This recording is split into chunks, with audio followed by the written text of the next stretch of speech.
ప్రీతి ప్రీతి ఏంటండి?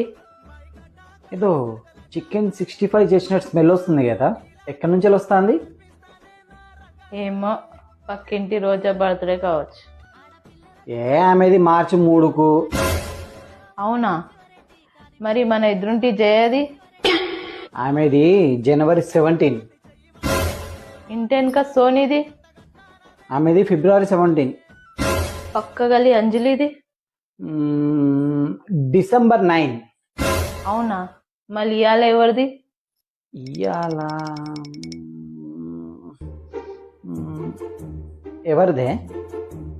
మా నాన్న భార్య వాళ్ళ అల్లుడి పెళ్ళంది. వాళ్ళ నాన్న భార్య వాళ్ళ అల్లుడి